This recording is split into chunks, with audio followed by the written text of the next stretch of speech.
नमस्कार मंडळी, मी प्रवीण शंभरकर खेड्यातील मुलगा या यूट्यूब चॅनलवरती तुमचे स्वागत करतो। तर मंडळी, आज आपण जाणून घेणार आहोत पॅन कार्ड विषयी। जे आपल्याकडे पॅन कार्ड आहे त्याला 1.0 असं नाव आहे, पॅन 1.0। पण आता सरकारने जे आहे ते पॅन 2.0 असं लॉन्च केलेलं आहे, म्हणजे ते स्मार्ट पॅन कार्ड असं असणार आहे। तर त्याचा आपल्याला फायदा काय होणार आहे आणि आपलं जे जुनं पॅन कार्ड आहे त्याचं काय होणार आहे, ही सगळी माहिती आणि तुमच्या मनातील शंका ही सगळी आजच्या व्हिडिओमध्ये दूर होणार आहे। मंडळी, व्हिडिओ शेवटपर्यंत नक्की बघा, ठीक आहे। जे जुनं आपल्याकडे पॅन कार्ड आहे, माझ्याकडे पण जुनं पॅन कार्ड आहे, ओके, त्याचं काय होणार, ठीक आहे। तर आणि जे नवीन पॅन कार्ड आपल्याला कसं बोलवायचं आहे ही सगळी माहिती आपण समोर जाणून घेणार आहोत। तत्पूर्वी मंडळी, जर तुम्ही माझ्या चॅनलवरती पहिल्यांदा आला असाल तर चॅनलला सबस्क्राईब करून शेजारची जी बेल आयकॉन आहे त्याच्यावरती प्रेस करायला विसरू नका। तर चला मंडळी, आपला वेळ न वाया घालवता आपण व्हिडिओला सुरुवात करूया।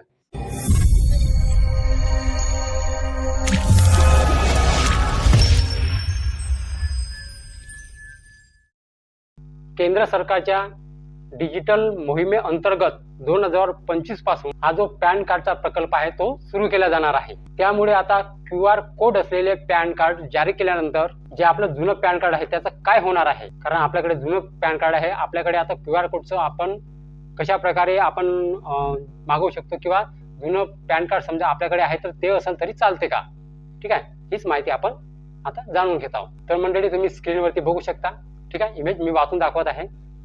पॅन कार्ड हे भारतीयाचं सर्वात महत्त्वाचं दस्तऐवज आहे, त्यामुळे 18 वर्षावरील प्रत्येक भारतीयांकडे असतं। आता पॅन कार्ड धारकांसाठी एक महत्त्वाची बातमी समोर आलेली आहे। सोमवारी केंद्रातील मोदी सरकारने पॅन/टॅन 1.0च्या जागी पॅन 2.0 प्रकल्पाला मंजुरी दिलेली आहे। तर बघा, सरकारने मंजुरी दिलेली आहे पॅन 2.0 साठी, म्हणजे जे नवीन पॅन कार्ड आहे ते त्या पॅन कार्डवरती QR कोड बढिया, त्याच्या QR कोड स्कॅन केल्यानंतर तुमची सगळी डिटेल तुम्हाला तिथे मिळून जाईल, तुमच्या मोबाईलवरच मिळून जाईल, ओके।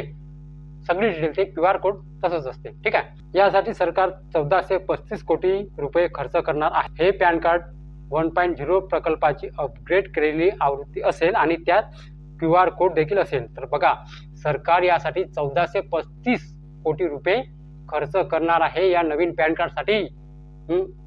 तुम्हाला मजाक वाटते? सरकार 1435 कोटी खर्च करताय बाबा तुमच्यासाठी खास। केंद्र सरकारच्या डिजिटल मोहिमे अंतर्गत 2025 पासून हा प्रकल्प सुरू केला जाणार आहे। त्यामुळे आता QR कोड असलेले पॅन कार्ड जारी केल्यानंतर जुना पॅन कार्डचं काय होणार असे प्रश्न लोकांमध्ये उपस्थित केले जात आहेत, ठीक आहे। शिवाय नवीन पॅन कार्डसाठी काय करावं लागेल, ते कुठे आणि कसे बनवले जाईल, यासाठी किती पैसे मोजावे लागतील, या सर्व प्रश्नांची उत्तरे आपण आता समोर जाणून घेणार आहोत। तर बघा, पॅन कार्डची जे वैशिष्ट्य काय आहे आणि फायदे काय आहेत ते आपण आता जाणून घेणार। तुम्ही स्क्रीनवरती बघू शकता, मी वाचून पण दाखवते। नवीन QR कोड सह येणारा पॅन कार्डमुळे बनावट कार्ड सहज ओळखता येणार आहे, त्यामुळे एकाच व्यक्तीकडे एकापेक्षा जास्त पॅन कार्ड ठेवता येणार नाही। करदात्यांना त्यांचा पॅनमध्ये सुधारणा करण्यासाठी नव्या पॅन कार्डसाठी अर्ज करावा लागेल। तर बघा, एका व्यक्तीकडे एकापेक्षा जास्त कार्ड ठेवता येणार आहे, हे या पॅन कार्डचं एक वैशिष्ट्य आहे, म्हणजे फायदा आहे, ठीक आहे।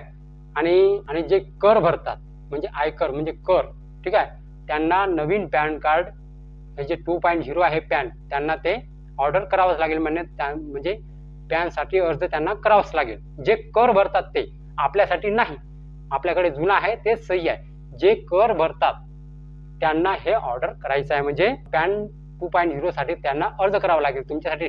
तुम्ही कर भरत असाल तर तुम्हाला पण हे जे नवीन पॅन कार्ड आहे ते तुम्हाला त्यासाठी अर्ज करावा लागणार आहे। तर हे जे पॅन कार्ड आहे, जे नवीन आता जे इंडिया जे पॅन कार्ड आहे 2.0, ठीक आहे, हे फक्त कर भरणेवाल्यासाठी, म्हणजे आयकर भरणे जे भरतात त्यांच्यासाठी हे पॅन कार्ड खास निघालेले आहे QR कोड सहित, म्हणजे त्यांना कर भरावा लागतो, ठीक आहे। तुम्हाला नाही भरावा लागत, आपण काय शेतामध्ये जातो काय आपण कर भरणार आहोत तिथं, ठीक आहे। तर बघा, समोर बघा, पॅन 2.0 लागू झाल्यानंतरही सध्याचे पॅन कार्ड वैध राहणार आहेत। करदाते त्याचा पॅन कार्ड पूर्वीप्रमाणेच कर भरण्यासाठी, DTS, TCS, क्रेडिटसाठी आणि आर्थिक व्यवहारांसाठी वापरू शकतात। पॅन कार्ड फक्त तेव्हा बदलले जाईल जेव्हा करदात्याला त्याच्या माहितीमध्ये सुधारणा करायची असेल। तर बघा, जे सध्याचे पॅन कार्ड आहे, ठीक आहे, आपल्याकडे जुनं पॅन कार्ड आहे बिना QR कोडचं 1.0, ठीक आहे, ते पण चालू होणार आहे, म्हणजे ते पण वैध, ते कुठे झेरॉक्स द्या, ते म्हणजे आपल्याला पॅन कार्ड कामी राहते ना ते, तर आपल्याला भरपूर काम असतात पॅन कार्ड सोबत, ते वैध राहणार, ते बंद होणार नाही. ठीक आहे. आणि जे आयकर भरतात त्यांना त्यांच्याकडे सुद्धा जुनं पॅन कार्ड असेल ते पण वैध राहणार आहे. ओके. फक्त काही त्याच्यामध्ये चेंजेस करायचे असेल, त्यांचं नाव किंवा काही माहिती भरायची असेल, ठीक आहे, त्याच्यासाठी त्यांना पॅन कार्ड 2.0 साठी अर्ज करावा लागणार आहे. बघा, तर आता हे पॅन कार्ड कसे मिळवायचे, तर बघा आपण ते आता जाणून घेणार आहोत. तर बघा स्क्रीनवरती, पॅन 2.0 अंतर्गत नवीन QR कोड पॅन कार्डसाठी अर्ज करण्यासाठी ऑनलाईन service.nsdl.com या अधिकृत वेबसाईटला भेट द्यावी लागेल.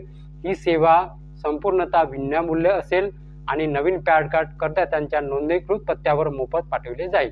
तर बघा, अर्ज करण्यासाठी ऑनलाईन services.nsdl.com या वेबसाईटवरती जाऊन त्यांना नवीन पॅन कार्डसाठी अर्ज करावा लागणार आहे. आणि तो पॅन कार्ड अर्ज केल्यानंतर तो चेक होऊन अप्रूव्ह होऊन तुमच्या घरपोच तुम्हाला मिळणार आहे. सध्याचे पॅन कार्ड धारकांना फक्त त्यांच्याच गरजेनुसार नवीन QR कोड पॅन कार्डसाठी अर्ज करावा लागेल. जर सुधारणा करायची गरज नसेल तर सध्याचे पॅन कार्ड वापरायला पूर्ण वैध आहे. म्हणजे त्या पॅन कार्डमध्ये समजा काही सुधारणा करायची नसेल तर ते जुनं पॅन कार्ड, तुमचं जे जुनं पॅन कार्ड आहे तेच तुमच्या कामी येणार आहे. तर बघा, ही होती पॅन कार्ड 2.0 ची माहिती. ठीक आहे, तुमच्या लक्षात आलंच असेल. आपल्याला काही गरज नाही.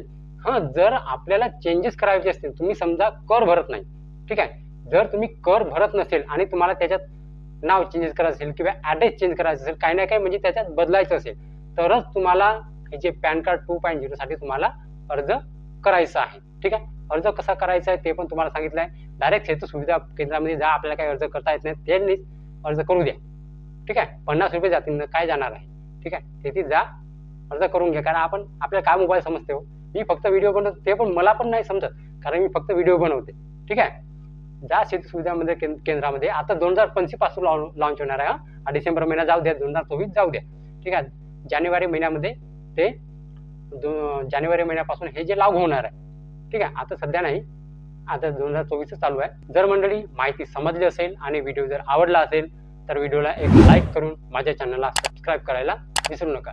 तर चला मंडळी, अशीच नवनवीन माहिती आणि योजनांबद्दल माहिती घेऊन भेटूया आपण उद्याला. नमस्कार.